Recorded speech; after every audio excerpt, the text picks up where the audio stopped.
Hello and welcome back to 365 Days with mxmtoon. I'm Maia, a singer, songwriter, video maker, Oakland native, and a tea spiller. Quite literally. I'm also a huge fan of history. I love untold stories, gross facts, hidden secrets, anything weird, dark, and funky from the past. Each day, I'm going to share one of my favorite deep cuts with you, so let's take a look at today's story. It's 365 with mxmtoon.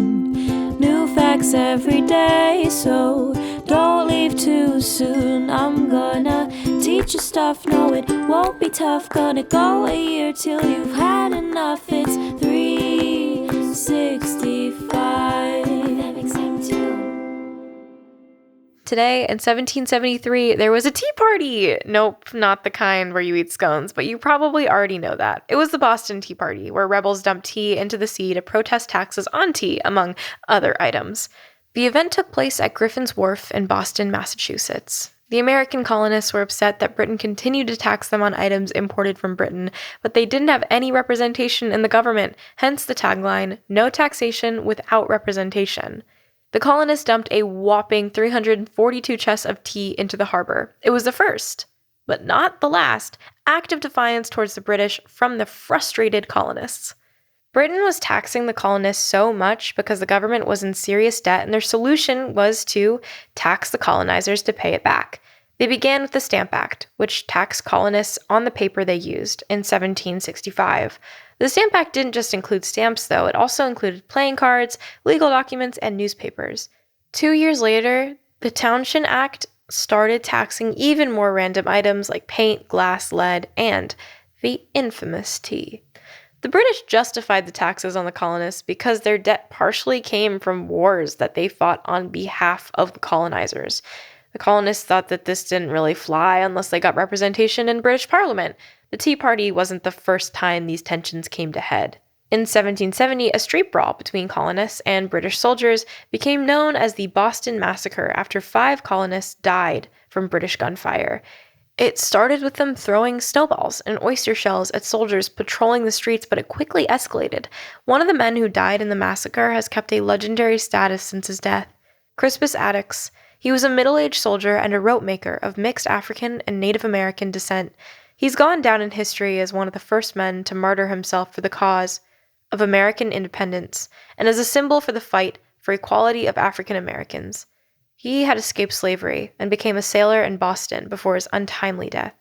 The British had actually begun to repeal their taxes on the colonists by the time the Boston Tea Party came around, but they left the tea tax, one of the most profitable ones. The colonists drank over 1 million pounds of tea every single year, and the taxes were an irresistible source of income for the British. The colonists began their protest by boycotting tea from the British East India Company, where most of the taxed tea came through, and instead smuggled in Dutch tea. The British East India Company, therefore, had millions of pounds of tea laying around and debts piling up on their own. Things got even more convoluted in May 1773 when the British decided that the British East India Company could sell the tea to the colonies duty-free, which made it cheaper than other tea companies, but they still taxed it when it reached the East Coast ports. This didn't satisfy the colonists, who continued to smuggle in tea from other countries, even when the smuggled tea became more expensive than the British East India Company tea. Some colonists who are well known in history, John Hancock and Samuel Adams, among others, were also prominent tea smugglers. They now juggle battling the tea tax, protesting no taxation without representation, the tea smuggling, and, their regular jobs.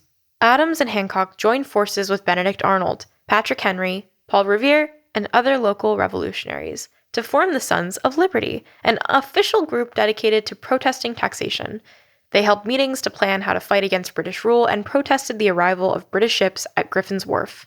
On December 16, 1773, 3 British ships were docked in the harbor: the Dartmouth, the Beaver, and the Eleanor. The Sons of Liberty organized thousands of colonists to wait at the wharf, and they voted to refuse to pay taxes on the tea arriving from the ships and to not allow it to be unloaded or stored. The ships refused to return to Britain and insisted that they should be able to unload the British wares. That night, members of the Sons of Liberty broke into the docked ships and dumped 342 chests of tea into the water. Emptying the tea into the harbor took about 3 hours. There was more than 90,000 pounds of tea in the chests. Most colonists were proud of their fellows for standing up to the British, but some were less approving. Benjamin Franklin called for the British East India Company to be reimbursed and offered to pay for it himself in a move of what one might actually refer to as simping for the British. Stay tuned for a longer Benjamin Franklin story in the coming days. The specific names of the men involved in the dumping of the tea were hidden and never came to light. The first Boston Tea Party began a second Boston Tea Party the following March, where colonists dumped 30 more chests of tea into the harbor. Further tea dumping occurred in Maryland, New York, and South Carolina. The British, of course, were not happy with the incident and were quick to condemn it with a new set of sanctions. They passed the Coercive Acts in response, which ended the Massachusetts Constitution and shut down elections for local officials, closed Boston Harbor, changed local authority to British rule from local judges, and required colonists to provide beds for British troops. They thought that it would quell the colonists' cantankerous spirit, but it ended up doing the opposite. The Coercive Acts angered the colonists so much that more of the colonies came to support the Massachusetts revolutionaries, offering supplies and men to aid in the resistance. After the instatement of the Coercive Acts, delegates from each colony met at the First Continental Congress in Carpenter's Hall in Philadelphia in order to strategize about how to resist against oppressive British rule. Here, they wrote a declaration that called for the repeal of the Coercive Acts, stated a widespread boycott of British wares, asserted the colonial right to independent governance, and stated the colonists' intent to create their own militia. The British weren't pleased with the requests, and these tensions eventually bubbled over to the start of the Revolutionary War, but that's a story for another day. Today in 2018, a Christmas classic got its dose of the Me Too movement. Some radio stations decided to pull the song Baby It's Cold Outside from their holiday playlist. To be fair, the song is kind of cringe. The woman in the song is trying to tell the man that she wants to go home, but he coerces her into staying at his house because, well, baby, it's cold outside. The man pours the woman more drink, even as she protests to go home. At one point, she even says, the answer is no, but he keeps pressuring her, which is definitely not great. But one radio station in Kentucky, WAKY, thought that pulling the song from stations was an overreaction, so of course they played the song continuously for 2 whole hours. And I guess that's one way to make a point. To their credit, their listeners mostly like the gesture.